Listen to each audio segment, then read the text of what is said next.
Olá, minha gente, sejam bem-vindas e bem-vindos a esse pequeno espaço aqui, sempre criado para a gente falar de algo bastante importante. Faz tempo que eu não passo por aqui, né? Nas minhas lives amostradas. Bem, hoje a gente vai falar sobre um assunto que já vem sendo debatida aos pouquinhos na mídia, mas a gente sabe que é bastante importante. A gente está no mês chamado, uns chamam mês laranja, outros mês amarelo, mas o importante é a gente falar e entender o que é esse mês amarelo e esse mês laranja. Na verdade, é um mês que a gente tem aquele mês de bastante especial para falar sobre a exploração da criança e do adolescente. Esse mês, sim, é chamado mês laranja, esse mês amarelo. E eu tenho um baita de um convidado para a gente trocar ideia, para a gente falar sobre o assunto. Um cara que está ali na ativa, um cara que está bastante atuante na área, chamado Tiago Carvalho, conselheiro tutelar, tá, gente? Ele é o cara que está atuante. Tiago também, ele é educador, tá? Professor de história e militante, né? É um cara que está nesse contexto, é o cara que está sempre buscando melhorias para que, principalmente, as crianças e os adolescentes estejam na escola, né? Estejam em boas condições, né, gente? Que essas pessoas estejam, que tenham de qualquer forma, uma qualidade de vida, tá certo? Então eu estou aqui aguardando, né, o conselheiro tutelar, tá, Tiago Carvalho, né? E aqui a galera já tá colocando o melhor conselheiro tutelar em linha reta, tá certo? Ele que tem um trabalho bastante legal, gente, é um trabalho bastante eficaz. É o cara que está sempre, como eu acabei de falar, é o cara que está atuando ali sempre, né? Lembrando que ele trabalha na RPA 5, basicamente aqui em Jardim, São Paulo, lá onde eu resido também, mas tem algumas ações, né, em vários lugares, tá certo? Bom, eu estou aqui aguardando, porque ele acabou de me dizer que faltou energia lá no Conselho Tutelar. Minha gente, é sempre assim, né? Acontece sempre essas coisas. Faltou energia e que não ia adiar a live, né? Então, eu disse, não, tá, tudo bem, estou aqui aguardando você. Tá bom, gente? Então, Tiago, vamos começar. Bom, gente, foi passado para mim alguns dados, eu já quero mostrar para vocês, tá certo? Crianças e adolescentes são, na maioria das vezes, 79% das vítimas em denúncia, né? Quando se diz em denúncia de violência. E aí a gente tem essa questão do Disque 100. Gente, o Disque 100 é algo tão eficaz e tão importante nessa luta. Quem bem soubesse, né, realmente levaria a sério. As pessoas praticamente quase todo, acho que nessa pesquisa que eu vou ler para vocês, basicamente 80% da população sabe de alguém ou de alguma criança ou de algum adolescente que teve, né, abuso, que passou por algum constrangimento, por algo e que não denunciam, né? A denúncia, na verdade, é algo ainda que a gente não tem no nosso currículo, não tem no nosso dia a dia, né, gente? Tiago, eu tô aqui, tá? Te aguardando. Entre os anos, gente, de 2017 e 2020, 180 mil meninos e meninas sofreram violência sexual no país, tá? A grande maioria das vítimas foram as meninas. Os autores dos crimes são, na maioria, as pessoas conhecidas dessas crianças e desses adolescentes. E os meninos, tá, gente? A maioria das vezes, o abuso sexual, na faixa etária da minha pesquisa aqui, que eu tô lendo para vocês, acontece entre 9 e 11 anos. Mas também eu vi recentemente uma pesquisa da Folha de Pernambuco em relação aos nossos adolescentes, aonde entre 11 e 17 anos há bastante denúncias de que meninos nesta idade estão sendo bastante abusados, tá certo? Pois bem, estou aguardando o Tiago Carvalho. Tiago chegou. Vou convidar, né, gente? Fazer o convite aqui. Tiago!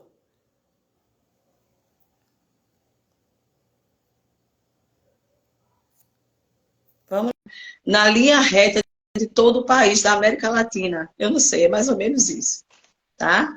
Cadê tu, Tiago? Estou te aguardando. Com energia ou sem energia? Sem energia. Oi, Tudo chegou! bom?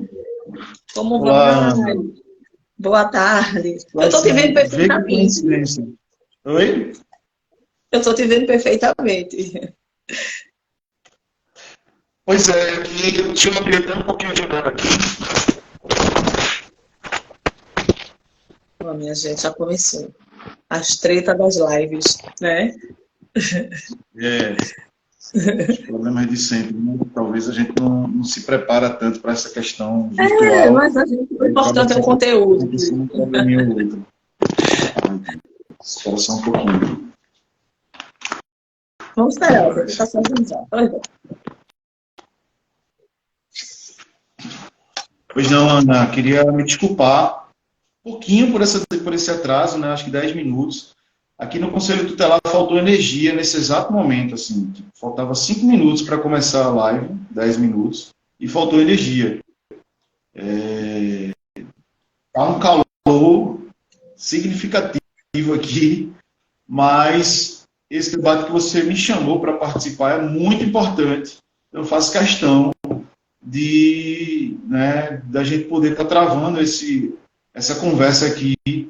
E é uma conversa que a gente tem que disseminar o ano inteiro, na verdade. A gente trata no mês de maio dessas questões com mais ênfase, mas é uma temática que é necessário a gente tratar sempre, o ano inteiro.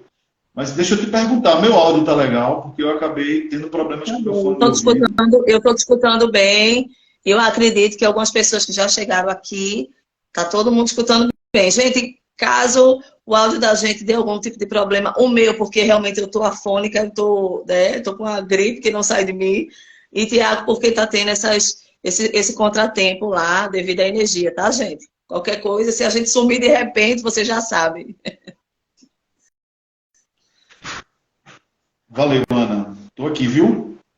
Então, Tiago, eu sempre te chamo, né, esse mês, claro, como eu falei aqui no início da live, não que a gente não dê importância ao tema o ano todo, né, e sempre, claro, mas a gente vê que o mês de maio, ele é bastante eficaz nesse período, para que haja uma atenção melhor voltada a toda essa questão das nossas crianças e dos nossos adolescentes, principalmente em relação à exploração sexual. Eu até comentei com você, Tiago, como é que a gente faz para a gente falar sobre mídia? Eita, Ana, eu até não sou um cara muito legal para falar sobre isso, em relação a essa exploração sexual nas mídias sociais. Mas eu acho que você é um cara para falar sobre tudo.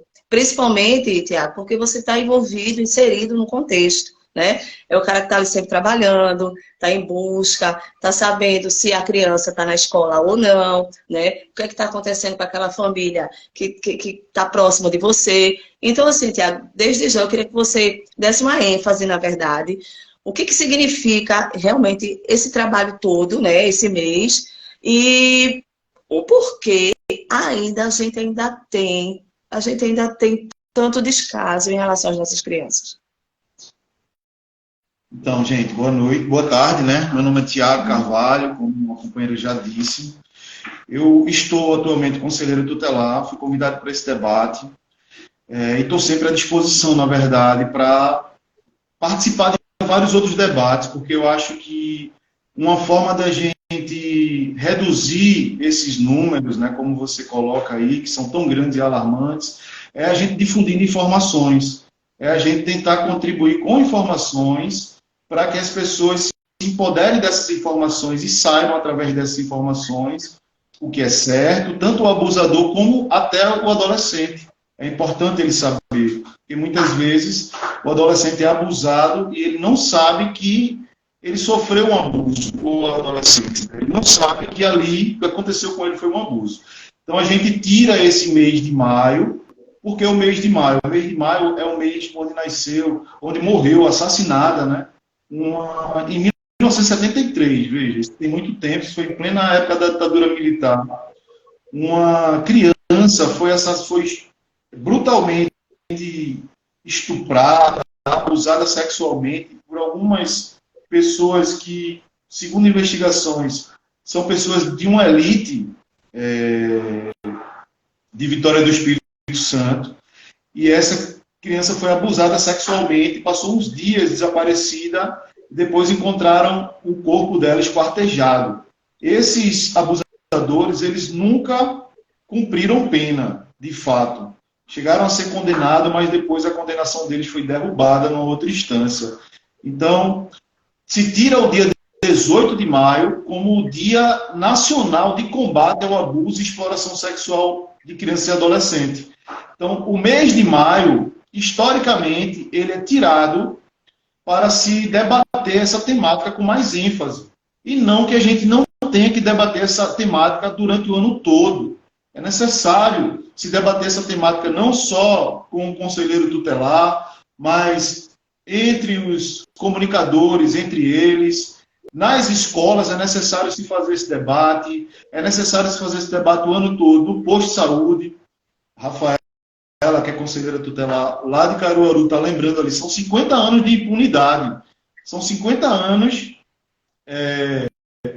de um crime bárbaro, que o crime virou lei, se transformou em lei. Vocês viram que bizarro, né? A gente tem algumas figuras que acontecem coisas tão bizarras que viram lei. Por exemplo, uma outra situação é o caso do menino Miguel, aqui em Recife. Virou lei, tem lei agora do abandono nos elevadores.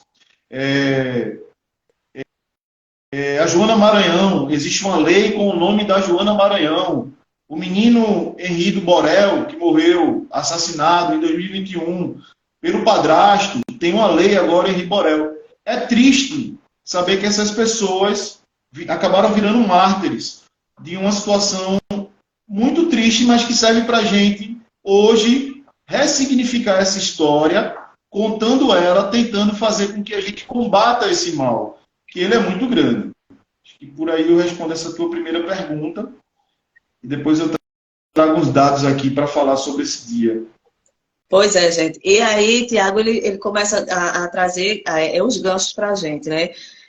Você acaba de dizer para a gente que, infelizmente, para a gente poder lembrar das datas, é necessário que aconteça algo horrível, terrível, né? Mas aí é que existe o trabalho de vocês, como conselheiro tutelar, e como outras pessoas, como educadores, né? Pessoas que são importantes nas vidas das crianças. Tiago, você falou nas escolas. O que necessariamente ainda falta mais para que a gente possa levar esse debate mais adiante nas escolas, né? Existe uma disputa muito grande sobre o debate das sexualidade ou da educação sexual nas escolas. Existe um debate, inclusive, nada produtivo, com uma ala da sociedade que é muito conservadora e que acha que as pessoas vão estar na escola ensinando crianças a fazerem sexo, a usar uma camisinha. Não. A educação sexual é importante nas escolas, assim como a educação de direitos humanos, assim como discutir o direito da criança e adolescente, a difusão do Estatuto da Criança e Adolescente, do ECA, da Lei 8.069 nas escolas, para prevenir essas crianças, e é importante a gente falar sobre os problemas com as pessoas. Então, eu acho que existe uma trava aí, numa disputa de retórica muito grande, e que acaba atingindo em cheio nossas crianças. Isso é algo pouco discutido. E isso tem tanto efeito, Ana, que quando a gente observa, a qualquer momento, por exemplo, esse debate que eu estou fazendo com você, se eu fosse fazer ele numa escola, provavelmente dentro dessa escola surgiriam pessoas com alguma situação de abuso, que ela startava ali a situação e ela talvez percebesse que ela estava sofrendo um abuso, e ela, através desse debate que a gente fez, e de escutar isso, ou talvez alguém agora que esteja escutando o nosso debate, ela se manifeste, ela se anime para fazer essa denúncia. Só que aí existe um problema na nossa sociedade de não se discutir sobre determinadas coisas. Né? Não se discute sobre determinadas drogas, por exemplo, ao invés de se prevenir as pessoas sobre aquilo, querem proibir aquilo, assim como não se discute nada referente à sexualidade das pessoas. Não se pode falar sobre isso. Eu não sei você, mas eu, por exemplo, tinha o maior receio de discutir sobre sexo com a minha mãe, com meu pai. Tem famílias que têm mais abertura sobre isso. Então, é uma discussão que a gente cria tabu, mas que é necessário. É necessário que a criança saiba, por exemplo, que o corpo dela é uma propriedade dela, que ninguém pode chegar e tocar nas suas partes íntimas, porque às vezes o toque acontece e ela nem percebe que aquilo ali é um abuso, porque talvez seja na hora de um banho, porque talvez seja num momento onde pareça ser carinho, mas é o abuso que está acontecendo. Então, eu estava discutindo com a Rafaela, que é conselheira tutelar lá de Caruaru, e a gente estava analisando uma parábola. Valeu, Tadinho. Obrigado, irmão, por estar acompanhando essa live importante.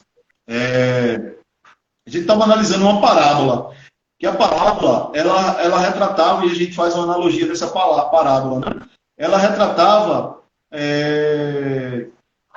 aquele clássico da nossa infância, que é o clássico da Bela Adormecida, que, na verdade, eu basicamente entendi a Bela Adormecida, porque nunca li e nunca assisti o filme completo, como a história de uma princesa que, adormecida, ela só poderia ser acordada pelo beijo de um príncipe, né? Só que o meio dessa história ela é bem interessante, que ele conta a seguinte história, que existia um rei e uma rainha, que eles nunca conseguiram, entre casais ali, engravidar a rainha, esse rei. A partir de um certo tempo, eles começaram a tentar várias vezes que ela engravidasse para ter uma filha, para ter um herdeiro daquele trono, uma rainha ou um rei. E, de repente, ela engravidou. E, com essa surpresa e com tanta alegria, eles resolveram fazer uma grande festa nesse reinado, que era uma festa para que as crianças, para que as pessoas pudessem participar, para celebrar esse momento importantíssimo, que era o momento onde eles estavam sabendo que a mulher estava grávida, a rainha, e que ia ter agora um herdeiro do trono, uma herdeira. E convidaram algumas fadas da região para participar dessa, não sei se você lembra dessa história da Bela Adormecida, para participar dessa festa, mas esqueceram de uma fada, e essa fada, ao saber da festa, ficou muito irritada e foi até a festa sem ser convidada, e chegando lá, por ela estar com raiva, ela jogou uma maldição. Ela disse, por vocês não terem me convidado, eu vou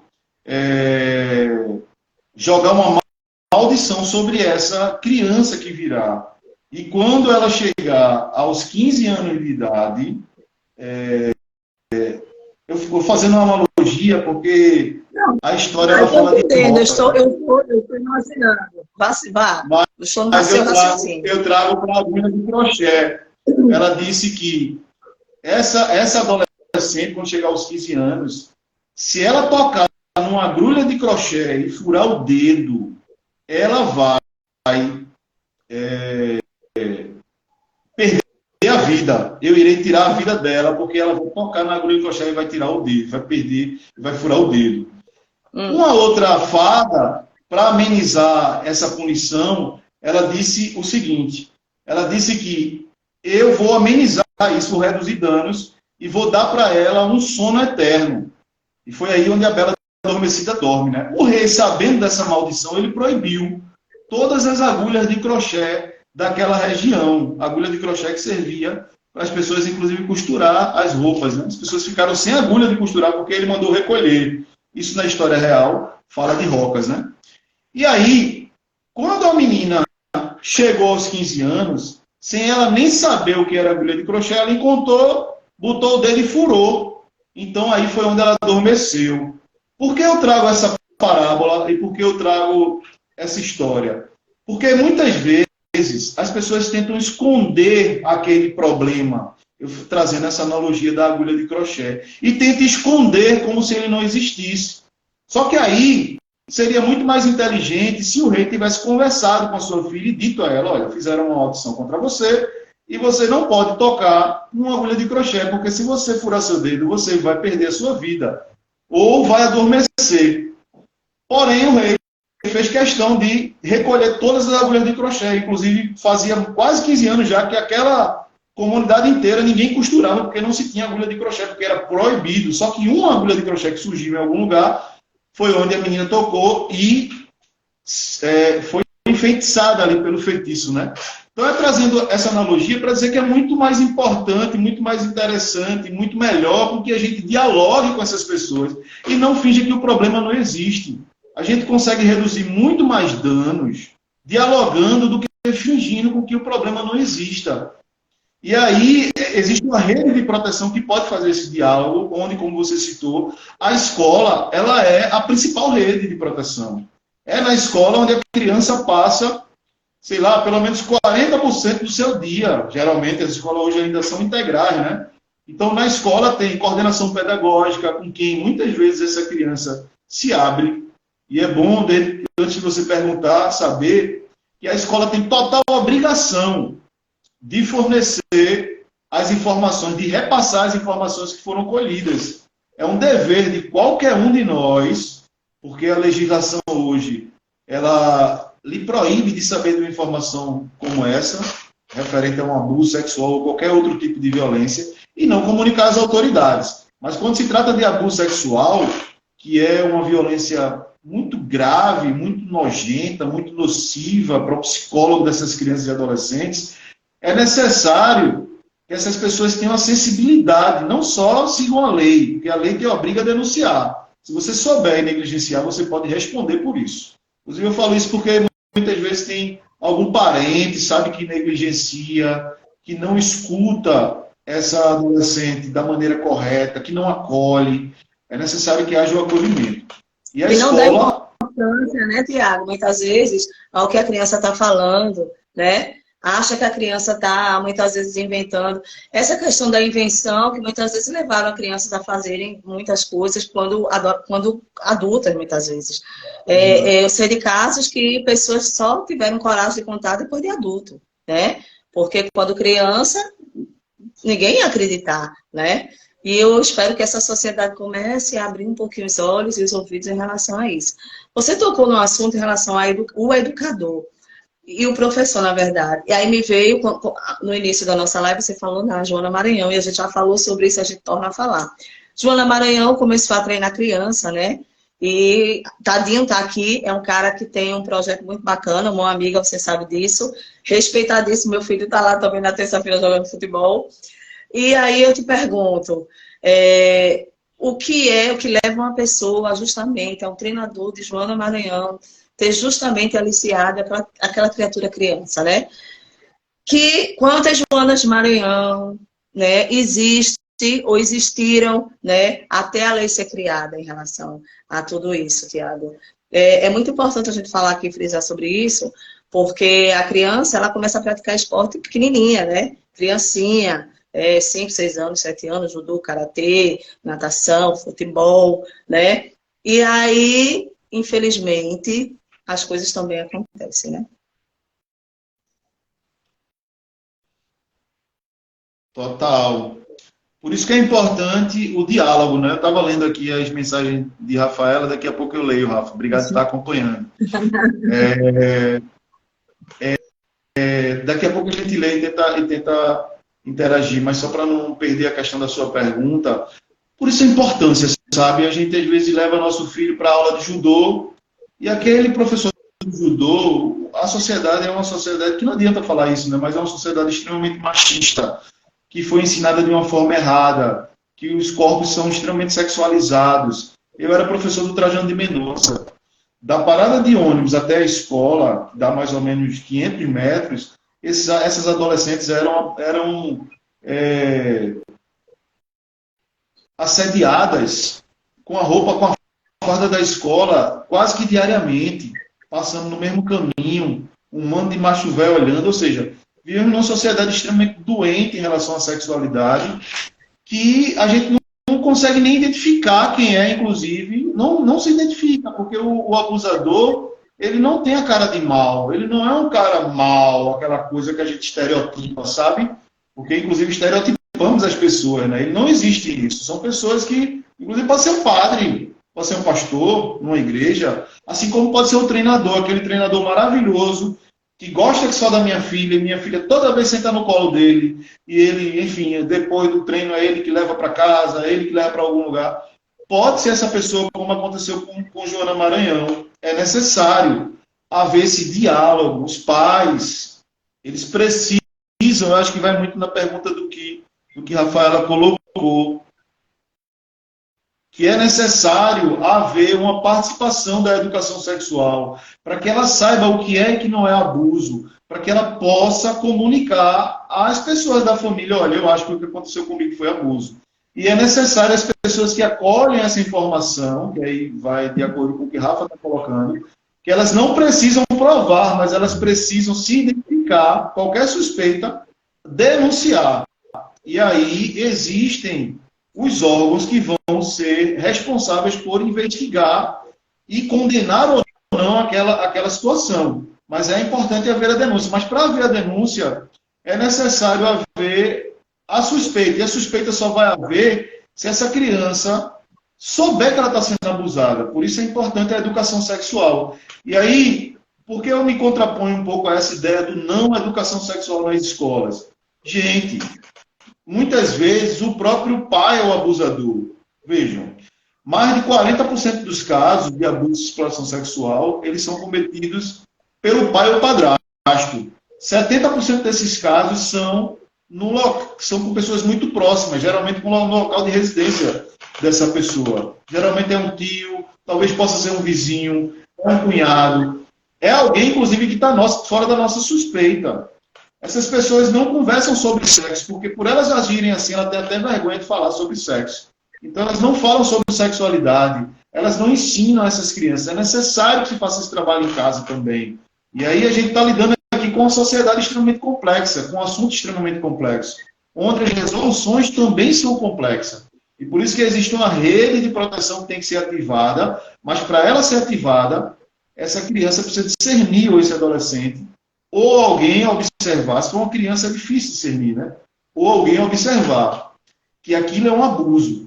E não confiar, porque não existe um sujeito bom, que a gente diga, esse aí é bom e nunca vai fazer o mal. Essas pessoas que cometem esse crime, elas geralmente estão fora de suspeita. A gente olha e diz, isso é um santo.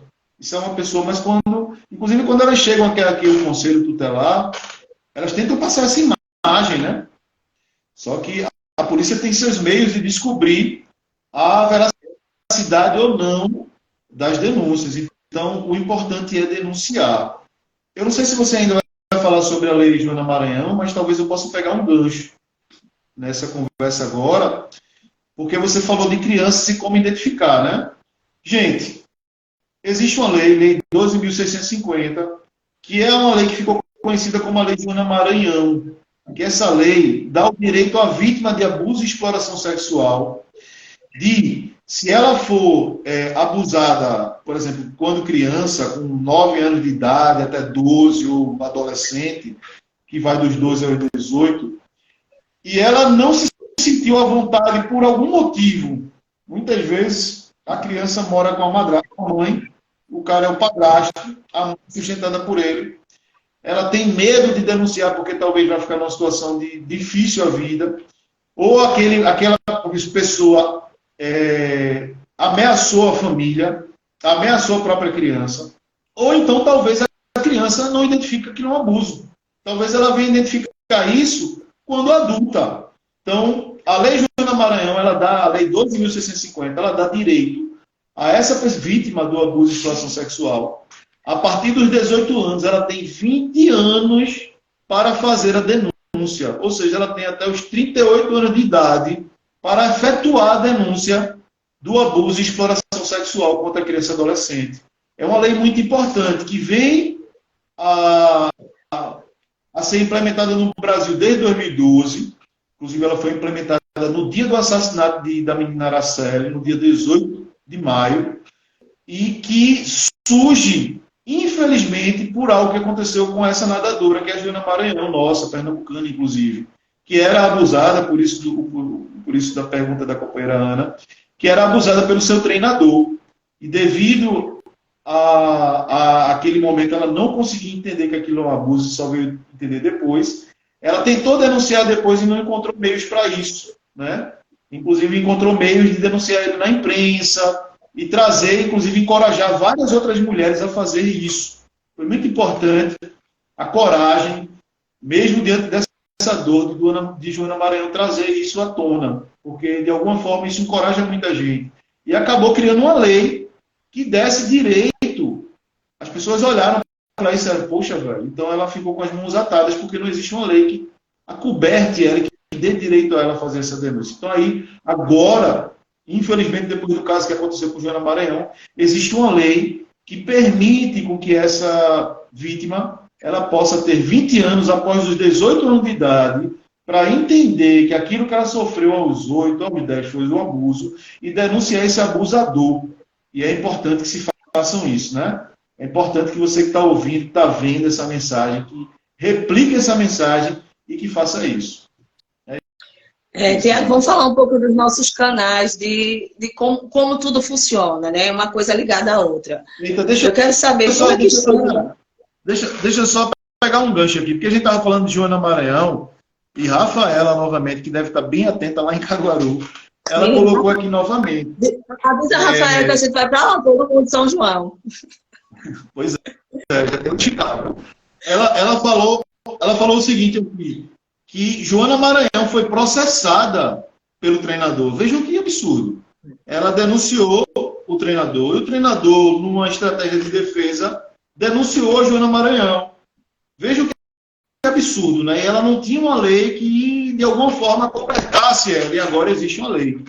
E, graças a ela, desculpa, companheira, pode continuar a pergunta. Pronto, pegando esse ganchinho aí, como é que funciona o canal? O canal de denúncia, a gente sabe que existe o Disque 100, mas como é que entra aí o papel do conselheiro tutelar em relação à denúncia? Por exemplo, eu sou a minha filha, no caso, sofreu abuso, sou um exemplo só. Como é que eu chego até o conselheiro tutelar para contar isso? Primeiro eu tenho que ligar, primeiro eu tenho que procurar o conselheiro tutelar. Como é que o que é que eu tenho que fazer? Como é que eu tenho que agir, Tiago? Quando isso acontece? Para você também está gente,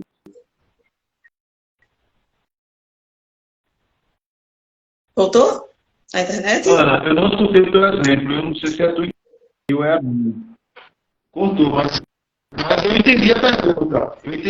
Como é que tem que agir em caso de saber de alguma denúncia, né? Eu entendi a pergunta, mas ela deu uma cortada. Não sei se por exemplo, e aí deu uma o que cortada. é que eu tenho que fazer? Como é que eu tenho que agir?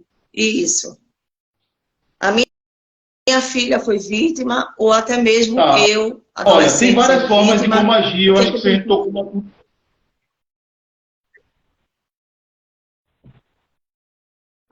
Então, você que é adolescente, ou você que é mãe de criança e adolescente, ou você que é um conhecido de um adolescente ou uma criança, que sabe de alguma situação de abuso, é muito importante fazer a denúncia. Os casos subnotificados, eles são estarrecedores. Existem muitos casos que são subnotificados, muitos. É uma quantidade enorme de casos que não chegam até as autoridades, que não chegam até um conselho tutelar, que não chegam até uma DPCA, por exemplo. A partir do momento que você soube, se você morar próximo ao conselho tutelar, tiver como ir ao conselho tutelar, talvez seja o melhor lugar de você fazer essa denúncia. É ir até um conselho tutelar e denunciar ao conselho tutelar sobre essa situação. Mas você também pode procurar, porque tem várias portas de entrada de denúncia para o abuso de exploração sexual. Tem a própria DPCA, que é um local que você pode ir, que é a Delegacia Especializada, Delegacia de Proteção de Crianças e Adolescentes, que aqui a nossa fica na Madalena. Você pode ir até lá direto? Pode, caso você more perto. Mas se você for ao Conselho Tutelar, você também efetua a denúncia. O Conselho já encaminha as medidas protetivas e encaminha para a DPCA para que ela possa fazer a investigação. O que não pode é você deixar de denunciar. A Ana citou o Disque 100. Galera, se você soube de uma informação e você não quer, sabe, a informação vai se manter no anonimato. Você não vai se prejudicar. Essa pessoa não vai saber que foi você que denunciou. Você pega o seu telefone celular, se você soube disso e agora sabe dessa informação, liga para o Disque 100. Lá eles vão te atender e vão anotar. Eu posso te mostrar aqui depois umas fichas de atendimento do Disque 100. Eles vão anotar tudo o que eles têm dessa informação que você repassou. Onde mora, como acontece o abuso, quem é o abusador, onde se dá essa situação. E a partir daí, o DXC vai encaminhar para as autoridades. Ele encaminha em casos como esse para o Ministério Público, encaminha para a DPCA, encaminha para o Conselho Tutelar. O próprio DXC, que é um órgão criado, inclusive, graças a muita luta nossa, de muitos dos nossos que são militantes, que acham importante existir um canal de denúncia, ele acolhe essa denúncia e ele encaminha para nós aqui diariamente. Chegam várias denúncias de Disque 100. Ou seja, é algo que dá muito certo. É encaminhar para algum lugar, você tem que encaminhar. Você não pode ser omisso.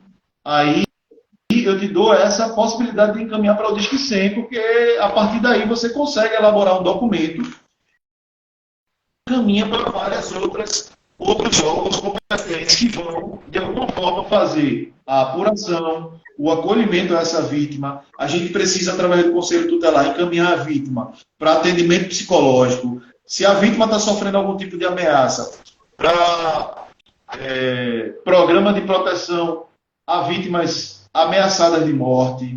A gente pode encaminhar para programas específicos para abuso e exploração sexual. Aqui em Recife, eu cito lá no Nossa de Andrade, um programa chamado SECA, que cuida de vítimas que sofreram algum tipo de abuso e exploração sexual. O Hospital da Mulher também tem um serviço de acolhimento, que o Conselho Tutelar também pode fazer esse atendimento e encaminhamento para lá. E é por aí, tá? A coisa é complexa.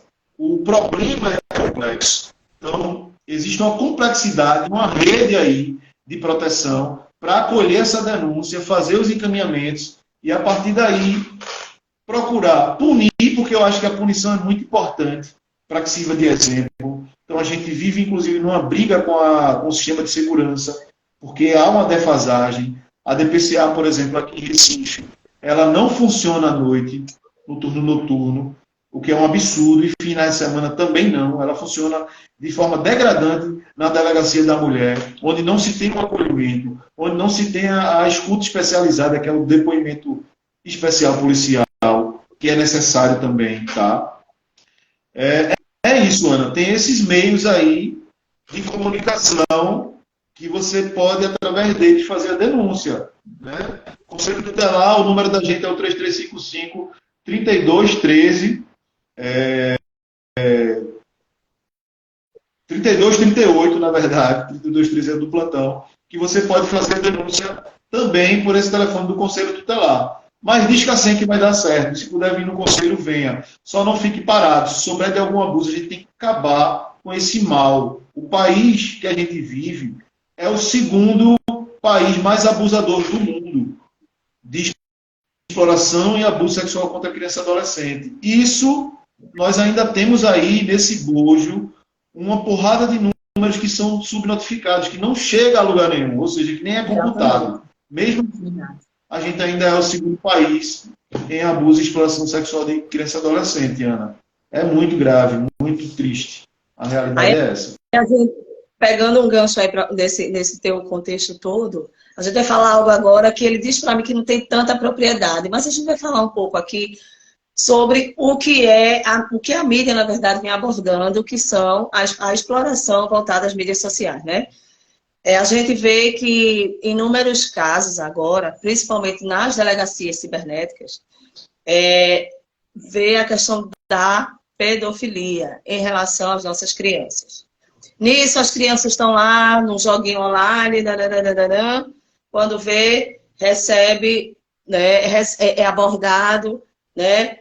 Nisso, uma adolescente, ela está lá querendo ser famosa, ou todo mundo sabe que hoje a onda é ser viralizada na internet, ser famosa, ganhar dinheiro pela internet, todo esse contexto todo louco que a gente vive. E aí ela recebe uma grande proposta, de repente é um abusador, Nisso a gente vê o colega, o amiguinho, mesmo em sala de aula, ou outra pessoa com outras intenções, tirando foto, de repente essas fotos aparecem em alguns sites. Tiago, queria saber se daqui para frente, né? Com certeza, você assim, eu não sou nem um cara tão apropriado, mas eu acho que é algo que a gente tem que começar a pensar dessa monstruosidade que está dando tudo isso, Tiago. Então é um negócio muito louco.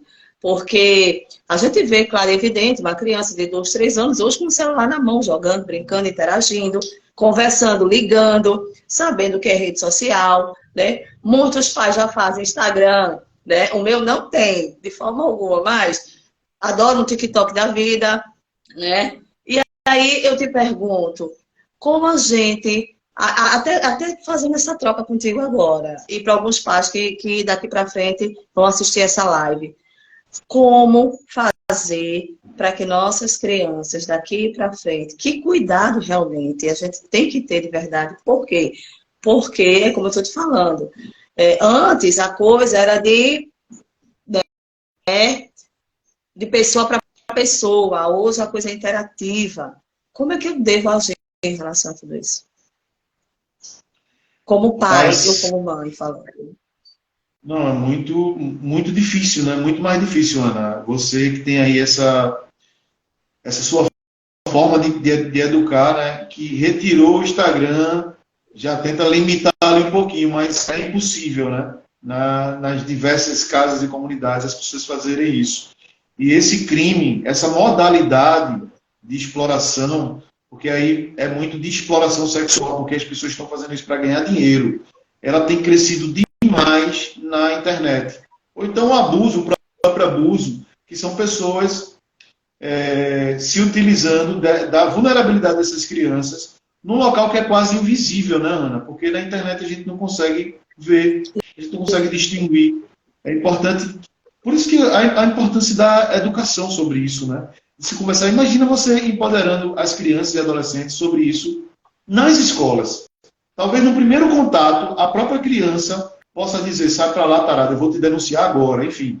Coisa do tipo, as pessoas, talvez, a gente chegue num futuro bem próximo, que está bem distante, sem se trabalhar essa questão da educação sexual, a conseguir inibir isso, mas é muito complicado. Eu estava vendo um dado que nesse ano, de janeiro para abril, surgiram mais de 400 mil novas imagens na internet do mundo todo, né? Não é só do Brasil, de crianças e adolescentes. Essas imagens, uma imagem, por exemplo, tem muita gente precisando de dinheiro, né? Então, às vezes, o abusador, ele chega como se fosse um amigo, ele constrói uma amizade com essa pessoa e ele pede imagens a essa pessoa pela própria internet. Isso tem acontecido muito.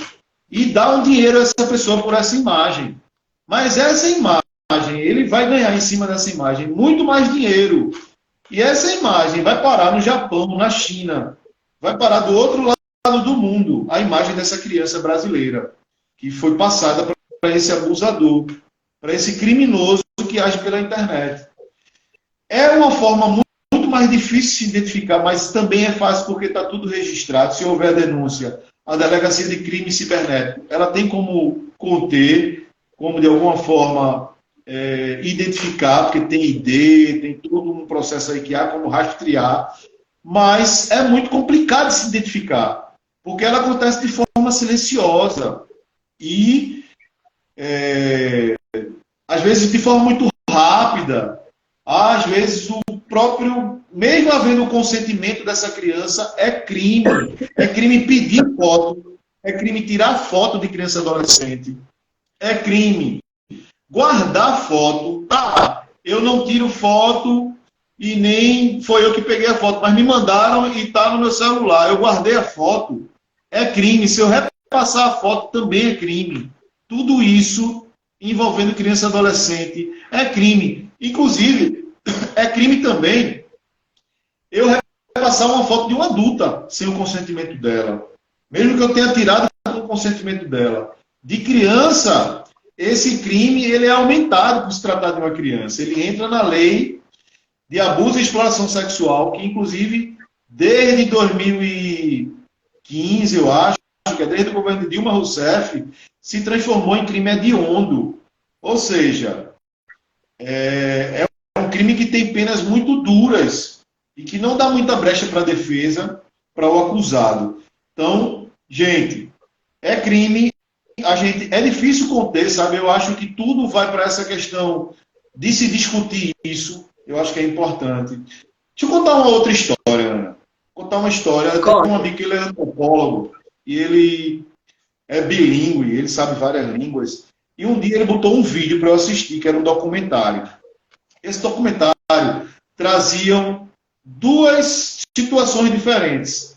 Era um país onde, nesse país, se tinha um debate muito conservador sobre várias questões, principalmente sobre a sexualidade.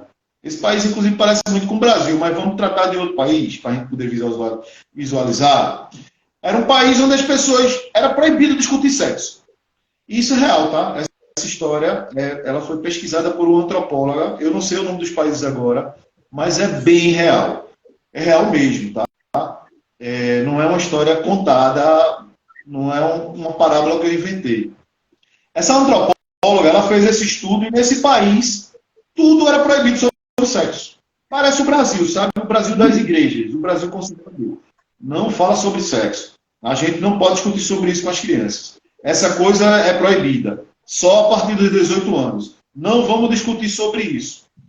Existia um outro país, inclusive, que era meio que numa ilha, onde esse país, a questão da sexualidade, ela era extremamente discutida.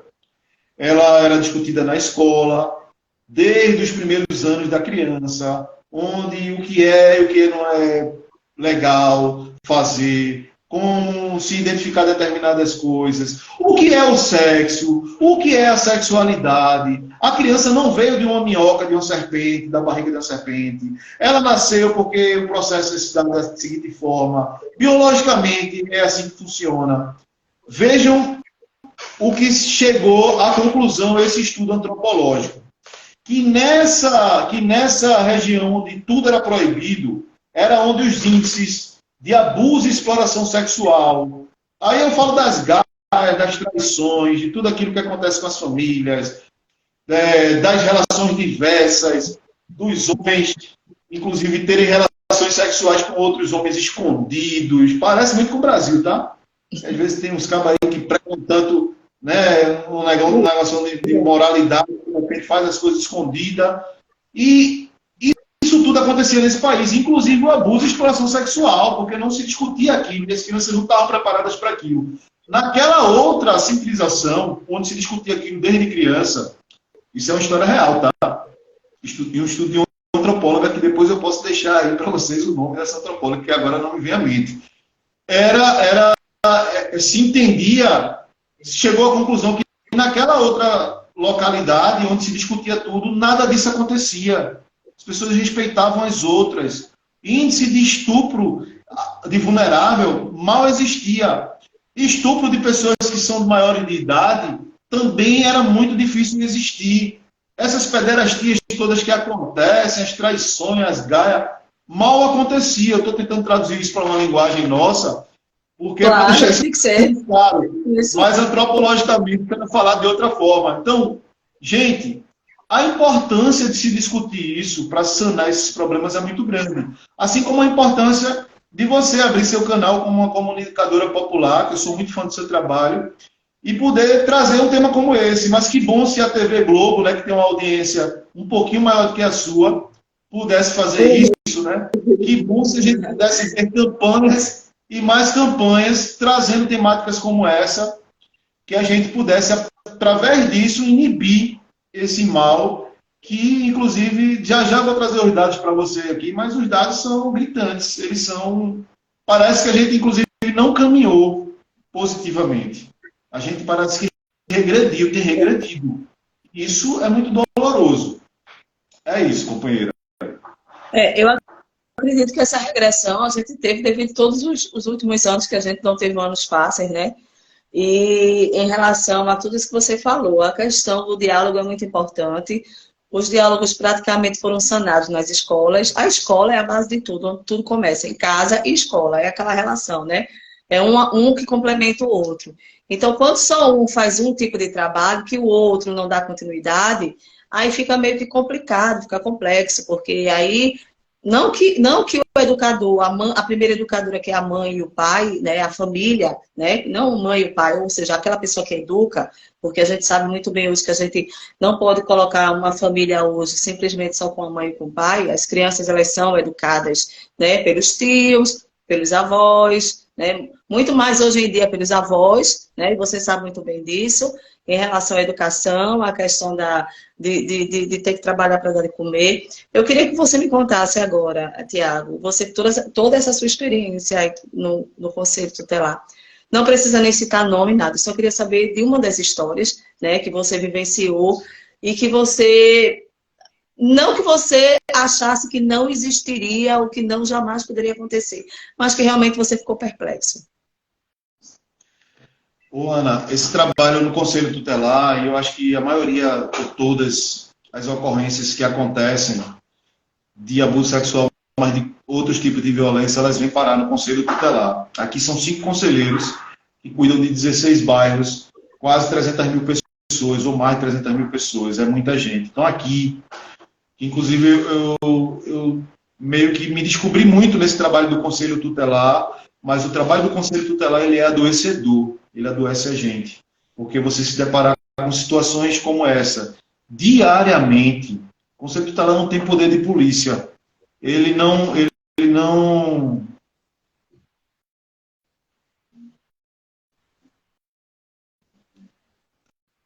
Alguém escreveu alguma coisa que eu estava tentando entender. Tá com tracinho, não estou entendendo, Rafa. Pode ser teu celular. A notícia, quando chega aqui para a gente, ela nos deixa adoecido. Chegam várias situações e acaba se tornando uma coisa corriqueira, mas o que continua adoecendo a gente, muito inclusive. Chegou um caso aqui um dia desse, 2 crianças. Já chegaram casos de 4 crianças. Gente, só para vocês terem ideia, tem caso de criança de 2 anos de idade, de 3, de 4, de 5, não tem idade. Não tem classe social. Chega gente de família rica, chega gente de classe média, chega muita gente, porque eu acho que as pessoas têm acesso. A dificuldade de família rica é porque moram em prédios, muitas vezes as pessoas não têm acesso, não se escuta, não se sabe. Mas na comunidade as pessoas muitas vezes conseguem identificar. Tem vezes que na própria comunidade há uma tentativa de esconder por ter relação com o abusador. Tem comunidade que as pessoas têm tanta relação com o abusador que acha que foi um absurdo ter denunciado. É uns negócios meio esdrúxulos que acontecem, mas acontecem. Porém, um caso que meio que chocou muita gente foi um que chegou recentemente, inclusive, onde tinha uma criança de 6 e 8 anos de idade. A criança, ela já tinha externado isso para a mãe diversas vezes, a de 8 anos. Ela tinha, inclusive, aqui no Conselho Tutelar a gente não escuta a criança, a gente escuta a denunciante, porque para não revitimizar essa criança. Depois eu te explico mais ou menos sobre isso. E aí, o que deixou pasmo foi o que aconteceu com essas crianças, que são coisas que eu não vou trazer aqui, sabe? Mas foi abuso muito pesado. E essa mãe, ela a todo momento, ela tentava proteger esse padrasto. Eu não sei se por questões econômicas, por estar vivendo ali sustentada por ele, apesar de que ela também trabalhava, ou se porque estava realmente muito cega diante da situação, que a gente conseguiu aqui enxergar de longe que aquilo era muito real. Então, é bom saber que ser conivente com uma situação como essa pode te levar a uma situação muito complexa, muito complicada perante a justiça. Você pode ser imputada ali perante a lei, no processo, e perder guarda da criança e sofrer penas, sanções de restrição de liberdade. Isso é importante as pessoas saberem. É importante a denúncia, mas as pessoas que estão aí com esse poder pátrio familiar, que é o poder da guarda, a mãe, que é um exemplo grande disso, é necessário demais que haja essa compreensão, que ouça o seu filho, que não desconfie, porque isso não é... A gente tentar explicar a essa mãe, casos como esse já aconteceram aqui dezenas de vezes, mãe. Eu tenho certeza que essa criança não estaria falando isso por nada, mãe. Não, mas eu não acredito que seja verdade. E quando a gente encaminha para a delegacia, se descobre que era verdade. E a gente aqui no Conselho encaminha as medidas protetivas. Então, Ana, são casos chocantes, bizarros, que chegam até o Conselho Tutelar, envolvendo uma, às vezes duas crianças da mesma família, às vezes três, né? Às vezes chega uma pessoa adolescente, né? Às vezes chega casos aqui, por exemplo, de adolescente que está numa casa e o padrasto começa a trocar de roupa nua na frente dele, para provocá-la, né? Tira a roupa num lugar inadequado, toca na parte dessa adolescente, a adolescente com muito medo de denunciar, porque mora com a mãe, porque já, inclusive, tem os problemas da adolescência que já acompanha essa pessoa, aí tem mais esse problema, e aí é necessário entender que isso é um problema grave, mas que a gente precisa sanar isso pela raiz, que é necessário haver a denúncia. Gente, eu falei aqui no começo da live, tá ficando escuro aqui no trabalho, porque faltou energia do Conselho Tutelar, tá? Então, eu não tenho nem como acender luz aqui. Tá escuro porque eu tô sem energia. Inclusive, eu estou meio que suando aqui, mas eu estou amando poder estar trazendo essas informações, tá? Ô, Tiago, vamos logo aos números. Eu queria que você passasse para a gente os números. Infelizmente, a gente... Não é que a gente goste de escutar números, pelo contrário, a gente queria escutar que esses números realmente não fossem reais, que não fossem números que fizessem parte da nossa realidade, do nosso dia a dia, do nosso contexto, da nossa sociedade, né? E depois eu gostaria que você falasse também para cada um de nós, mães, pais, educadores, né, família, né? Qual é o caminho realmente, além que você já vem dizendo que o caminho é a conversa, que o caminho é a educação, é falar sobre a sexualidade, né? Não deixar a criança sem resposta, que muitas vezes os pais têm essa mania, quando a criança vem com uma pergunta sobre sexualidade, os pais não têm como responder. A questão também da religiosidade, que muitas vezes pesam nas famílias, né? E muitas vezes escondem que aquela criança está crescendo, aquela adolescente. Então, eu queria que a gente começasse já pelos números, né? Para você nos falar, nos deixar a par, diante de tudo isso que está nos acontecendo. Os números são bizarros, né? Primeiro, saber que 70% dos casos, 79% dos casos de estupro no Brasil, estupros, que aí envolve mulheres, adultas, 79% dos casos de estupros são voltados para criança e adolescente.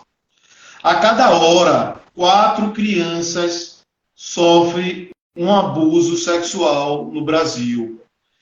No Brasil, apenas 10% dos casos de abuso e exploração sexual são denunciados.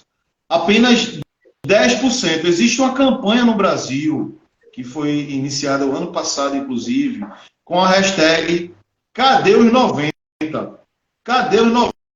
É a hashtag que se coloca nas campanhas do mês de maio de combate ao abuso e exploração sexual de criança e adolescente. O Cadê os 90 é referente aos 90%. Cadê os 90% de denúncia que não chegam até as autoridades? Né? Existe aí uma subnotificação muito grande. O que, na verdade, subnotificando, você não tem investigação, você não tem punição, e aí você deixa com que os casos continuem acontecendo. Eu acho que são esses casos aí os mais estarrecedores, Ana, e que traz para a gente 111 mil casos aconteceram em 2022, envolvendo crianças e adolescentes. É muito caso. Se você tem uma subnotificação, isso vai dar quanto? É um número gigantesco, com esses 90% fora. Se tratando de 101 casos notificado, que passou ou pelo Conselho Tutelar, ou pela delegacia, ou por todos esses órgãos, porque quando passa na delegacia, volta para que o Conselho aplique as medidas protetivas. Então, gente, é uma quantidade muito grande. O Brasil é o segundo maior país em abuso e exploração sexual de criança e adolescente. É o segundo maior país do mundo em abuso e exploração sexual de criança e adolescente. A questão do abuso sexual virtual ele tem acontecido muita exploração virtual, né?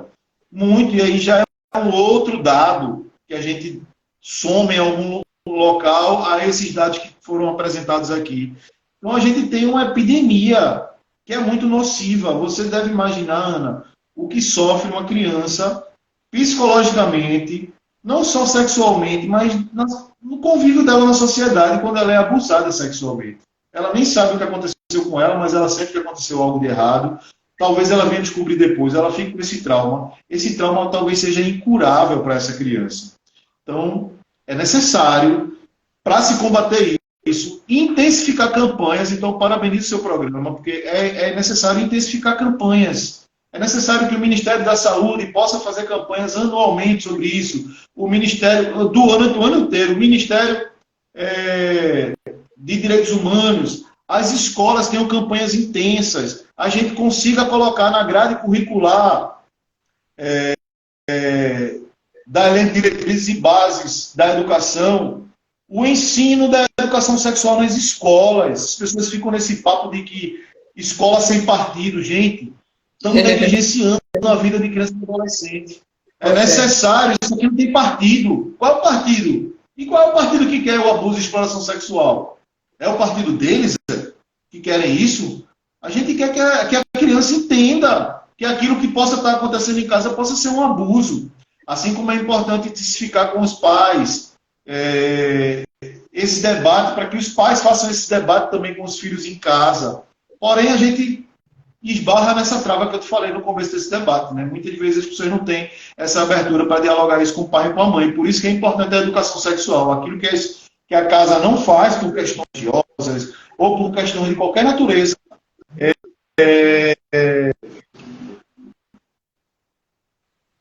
pode ser feito na escola.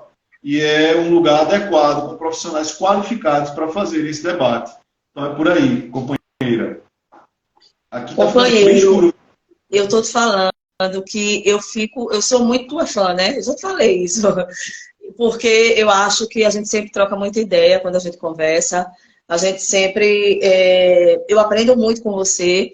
Eu acho muito bacana todo o teu trabalho. Assim, eu acho, assino embaixo tudo que você fala em relação a toda essa busca, essa persistência, né?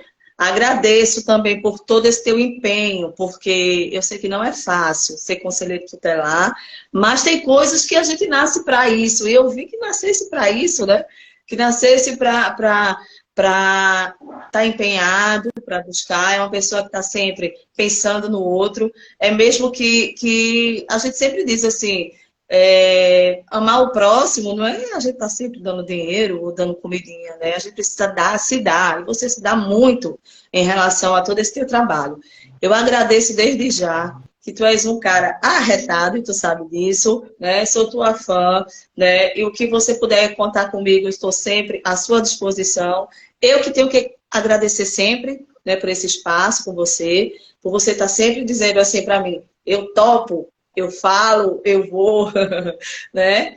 Eu sou muito grata em relação a tudo isso, essa conversa, porque eu acho que eu, como mãe, eu me coloco sempre em primeiro lugar em tudo que faço, em relação ao que se diz a respeito de criança, né? Eu, como mãe, eu estou sempre buscando coisas para que eu possa, lá para frente, ser sempre feliz e bem-sucedida, mas para isso também eu preciso que os outros também sejam, para que os outros estejam bem, para que os outros estejam tranquilos, né? E eu acho que você também tem essa pegada em relação ao próximo, ao outro, né? Ao que está do lado, ao que está atrás, né?